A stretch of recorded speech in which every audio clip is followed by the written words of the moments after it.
liggéey bu rëy def nañ ko ci ndax danañu xayma plan décennal bi bien sûr xaymoon nañ ko 2020 ñu ngi koy xaymawaat pour que su ñuy def conseil interministériel wala conseil présidentiel sur un nouveau plan ñu indi xayma bi balaa ñuy def la maintenant leçon yi ñu ci jàng ci bële danañ ko dugal ci plan décennal bi ci Préferlo bi ñu ne effectivement yàgg na bi ñu koy wax parce que Préferlo bi financement de 330 milliards la c'est parce que on a eu des difficultés pour mobiliser financement boobu en une seule fois lañ ko def léegi en 2 phases première phase bi day ñëw ba Linguère après deuxième phase bi maintenant jóge Linguère aller vers la zone de Ranérou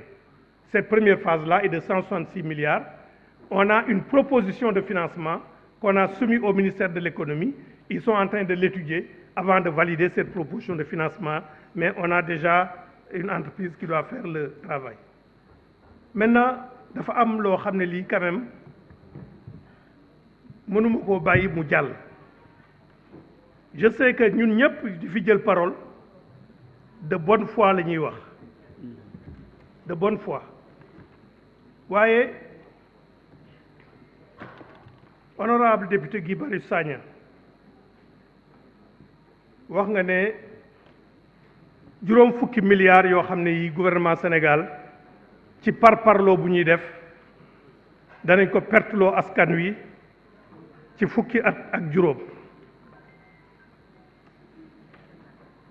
xam naa ne gëm nga li nga wax waaye li nga wax méngoowul ak dëgg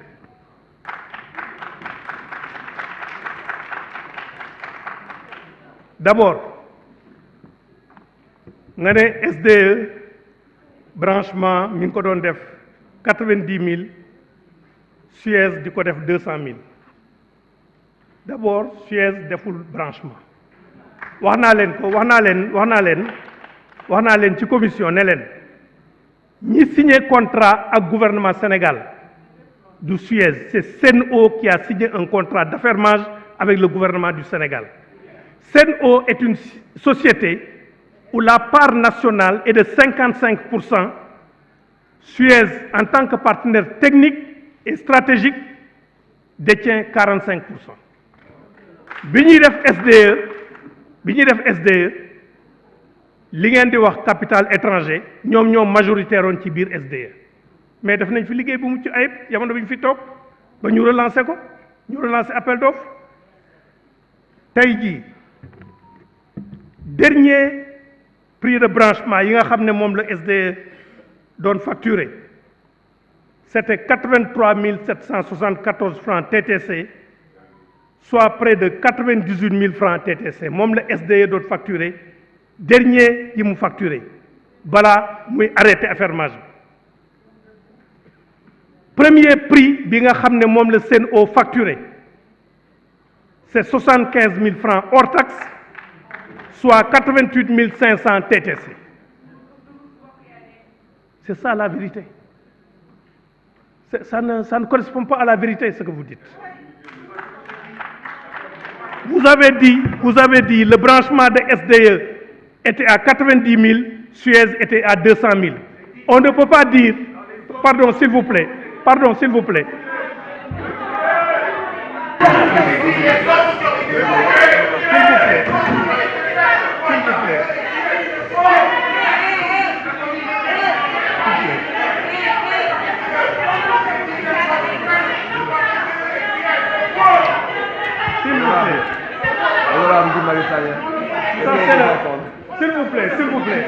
S'il vous plaît, asseyez-vous. Non, s'il vous plaît, asseyez-vous. Vraiment, je vous demande. Moi, j'ai été à votre place, j'ai été député, et je pense que je ne suis pas un manchot. Laissez-moi rek.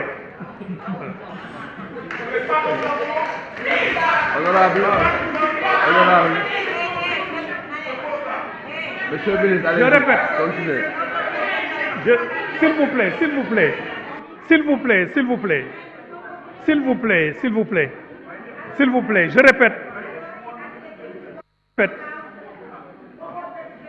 Je répète.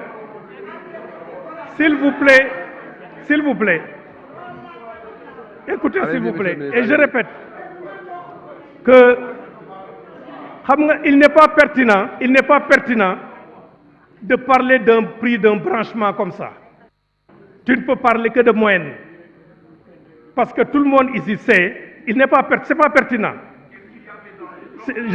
Laissez-moi parler seulement.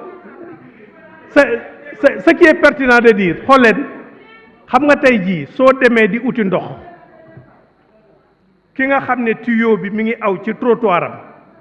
pour ñu xëccal ko ci këram bokkul ak ki nga xam ne tuyau bi mi ngi nekk ci koñ bi ñu xëcc ko ci këram kii mën nañ koo facturer 75 000 kii ñu facturer ko 125 000 ñii am facture devis ñu leen di def branchement loolu xam nañ ko donc ñëw di wax loo xam ne lii nekkul loolu mënu la nekk tey jii daal tey beneen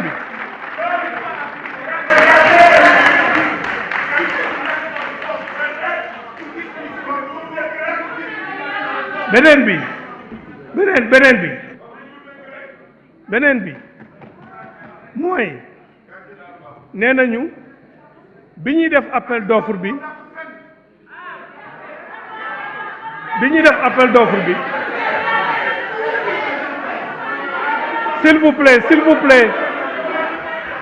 s'il vous plaît camarades s'il vous plaît may wax camarade sax s'il vous plaît honorable député s'il vous plaît honorable député Monsieur le ministre. Je vous ai écouté. Monsieur le ministre, un instant. Monsieur le ministre. Non. Monsieur le ministre. Non. Monsieur le ministre, un instant. Non.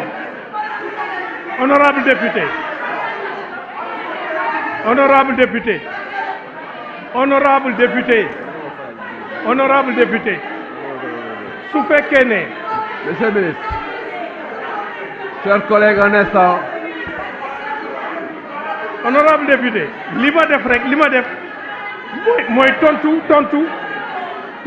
ne lii amul dañ leen a war a jox information yu leer lañ leen war a jox honorable information yu leer lañ leen war a jox waaw déglu ma wax la rek fi mu nekk nii suñu bëggee déglu leen rek ma wax leen honorable député su fekkee ne am na lu fi jóg loo xam ne lii méngoowul ak li am sama devoir mooy nu ne leen lii moo am parce que sinon wax jooju day yegg fu nekk te loolu dinaa ko def beneen bi may leeral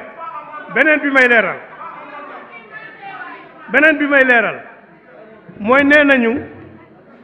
ci offre SDE le mètre cube du prix exploitant xam nga ci ndox mi ñuy fay suñ ne prix moyen bi 500 et quelque la dafay am li ñuy wax prix exploitant mooy li nga xam ne moom la ñuy fay société bi exploité ndox mi avant c'était SDE maintenant Sen'Eau le petit patrimoine bi nga xam ne moom ci SONES lay dem ak redevance assainissement bii dem ci ONAS loolu mooy prix ndox mi sooy lancé appel d'offre bi ñu koy lancé dañuy wax société bu nekk li nga xam ne d'abord sur le plan technique moom la ñu bëgg sur le plan technique ne moom la ñu bëggee ñu defee ko ndox mi ñaareel bi ñu ne ko lan mooy sa njëg yow prix exploitant lan mooy sa njëg prix ñetti sociétés yi daal di joxe seen offre SDE c'est vrai moo amoon prix exploitant bi gën a tuuti Suez topp ci 298 virgule et quelque Veolia topp ci loolu moo amoon waaye li nga xam ne moom la ñu def ci dossier d'appel d'offre bi dañ ne gouvernement bi dana tànn l'offre conforme la moins disante il y a deux termes l'offre conforme la mieux disante ça veut dire que il faut que d'abord nga conforme ab li gouvernement bi laajte ba pare nag léegi ñuy seet soo conformé ki nga xam ne moom la ñuy choisir te honorable député dama bëgg quand même ñu nawlonte ndaxte pour tànn ci entreprise bu mel noonu ñi nga xam ne ñoo nekk ci commission d'évaluation des offres d'abord mooy daje commission d'évaluation des offres boo xam ne bi ay représentants ministère de l'eau ñi ngi ci woon hydraulique à l'époque ay représentants ministère des finances ñi ngi ci ay représentants primature ñi ngi ci ay représentants yu bëree bëri près de 15 personnes la ñu woon ñu def évaluation technique classé Suez en premier offre de Suez Group en premier ñu dem commission d'attribution boo xam ne bii ay ñeneen nit la ñu valider offre boobu Suez def recours au niveau de l'ARMP premier recours bi ñu jox leen dëgg ci problème de procédure ñu defaat recours ñu SDE def recours ñu jox leen dëgg ci problème de procédure pas écoutez honorable député joxuñu leen recours. Monsieur le ministre, s'il vous plaît, il y a un autre ministère qui nous attend. Si vous pouvez conclure, mais c'est des choses importantes parce que je vois damay gis ay interventions yoo xam ne day génn après ñu koy muy génn fu nekk c'est important ma wax ko Suez def recours SDE def recours ñu jox leen dëgg ci problème procédure delloo leen ne commission bi am na lu mu tenirul compte ci calcul yi ñu defaat calcul yi ñu dem ñu attribuer marché bi Suez SDE def recours Cour suprême muy yeneen doomu sénégalais yeneen góor comme ñun Cour suprême jox dëgg ne commission bi li mu def ARMP def ko loolu moo jar donc mën nañoo jàpp ne ñun xëj na ñoo bëgg suñu réew mais fukki nit ak juróom yi nekk commission d'évaluation ñi nekk commission attribution ñi nekk ARMP ñi nekk Cour suprême ñoom ñëpp dañoo jaay seen ngor pour jox keneen marché bi mais et puis dinaa leen wax leen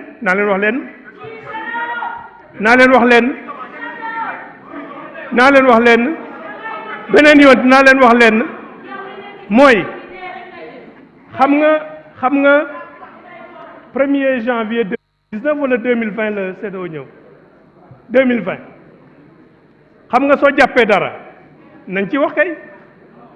parce que SDE mi nga xam ne nee nañu moom mi ngi proposé woon 285 1er janvier 2020 le nouveau contrat d'affermage bi waroon a démarrer 1er janvier 2020 285 la proposé woon su fekkoon ne moo gagné kon su fekkoon ne moo 285 lay facturé état du Sénégal su fekkoon ne moo gagné comme moo nekkoon ci proposition à partir de 1er janvier 2020 285 francs lay facturé. Monsieur le ministre, je vous demande de conclure, s'il vous plaît. ci 2019 yëpp SDE facturé le mètre cube à 364 francs ça veut dire que kon boog ci 2019 bi muy facturé 364 mënoon naa wàcce prime 285 donc honorable député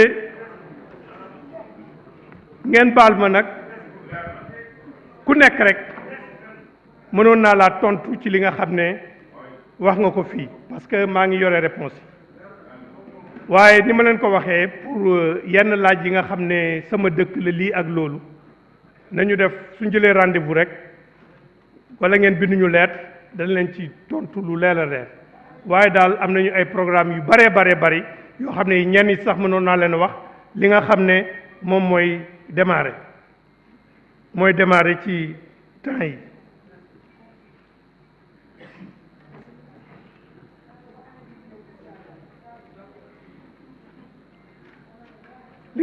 rek moom laa leen di wax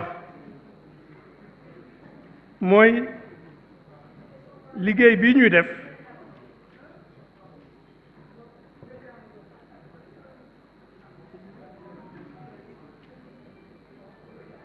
bi ñuy def ak budget bi wax ngeen quand même en commission que sur 131 milliards et quelques de budget 131 700 93% yi investissement la ministère de l'eau et de l'assainissement 93% yi investissement la 131 milliards 747 93% soit 122 milliards et quelques investissement la 7% yi rek mooy charge de fonctionnement donc soo leen voté budget bi dafay yokk mbirum ndox ak assainissement pour askan wi soo leen voté budget bi da ngeen gis at mii di ñëw ne deuxième phase du KMS 3 danañ ko def en marche ay sénégalais am ci ndox soo leen ko voté da ngeen gis ne Foundiougne def nañ fa usine de traitement buy indi ndox mu neex léegi waaye ndox mi ñuy jëlee Ndiayène Moussa di ko indi Foundiougne muy laal Sokone ak yeneen dana am ren 2023 bi soo leen voté budget bi soo leen voté budget bi da ngeen gis ne que ne ci boori Ili Fimela am nañu problème ndox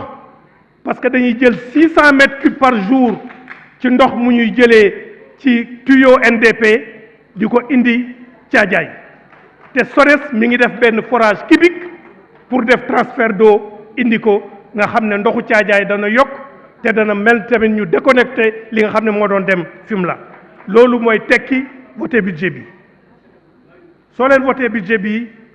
da ngeen gis ne at mii di ñëw Ñangaande Ceddel dana am ndox Kouthia Gaye fële ci Tambacounda dana am ndox Bantakountou Maodé fële ci Kolda dana am ndox soo leen voté budget bi da ngeen gis ne 25 châteaux d'eau 30 000 branchements sociaux 610 unités de chloration c'est la première fois qu'en monde rural on met des unités de chloration pour les forages pour améliorer la qualité soo leen ko voté da ngeen gis ne fële ci Ngoy Pay dana am ndox ci at mii di ñëw fële Kaolack ci Mbitéen Abdou dañ fa def château d'eau fële ci Kaffrine ci Fass Ngouloumou ainsi de suite loolu mooy budget bi ñu leen indi du leneen ci Sénégal ci askan wi lay dellu si maa ngi leen di gërëm di leen sant. Je vous remercie, Monsieur le ministre.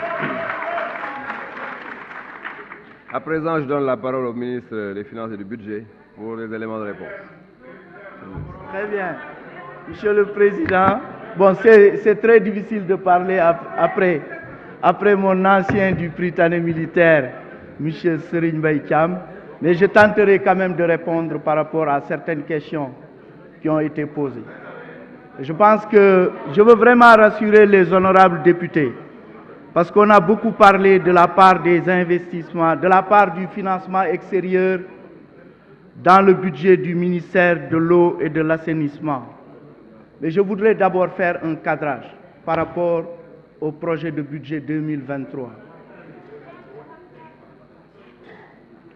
On l'abordera peut-être le dernier jour, mais il est important de préciser que les ressources extérieures qui sont dans le budget ne sont pas des ressources privées, mais des ressources publiques, au même titre que les ressources intérieures. C'est important. Maintenant, les ressources extérieures qui sont dans le budget sont soit des dons, soit des emprunts. Le budget globalement qui vous a été présenté le premier jour, c'est un budget, si on analyse les dépenses internes de ce budget, ces dépenses internes de 4 473 milliards,5. Retenons bien ce chiffre. C'est constitué des charges financières de la dette, ce que j'appelle dépenses internes, des dépenses de fonctionnement de l'État, les dépenses de fonctionnement globalement qui tournaient autour de 1679 milliards, les dépenses d'investissement sur ressources internes et les dépenses des recettes des comptes spéciaux du Trésor, compte d'affectation spéciale, le FNR, le compte de prêt. Quand le ministère de l'Intérieur était de passage, on a même parlé du fonds de lutte contre les incendies. Sur les 4 473,5 milliards, 3 817,4 sont des ressources internes. Cela veut dire que 85,3% des dépenses internes du budget sont financées exclusivement par nos ressources internes. Il n'y a qu'un seul mot qu'il faut retenir à ce niveau, c'est que le Sénégal tend vers sa souveraineté budgétaire. C'est important. et on y reviendra le deuxième jour. Le dernier jour, quand on examinera la loi de finances et les dépenses communes. Mais déjà, ce cadrage était important et maintenant je viens sur effectivement certains termes du rapport qui ont été effectivement commentés par certains honorables députés. Je comprends. Et c'était fait effectivement exprès de pouvoir dire qu'on avait globalement, au niveau du ministère de l'eau et de l'assainissement, importante de financement extérieur globalement. Mais déjà, les projets financés sur ressources extérieures, c'est 667,9 milliards du budget de l'État. C'est 13%. Souveraineté budgétaire, 85,3. Financement extérieur du budget par le biais de dons en capital et de prêts projets et d'emprunts, 667,9 milliards, 13%. Maintenant, pour le budget du ministère de l'eau et de l'assainissement, financé à hauteur de 14% par des dons.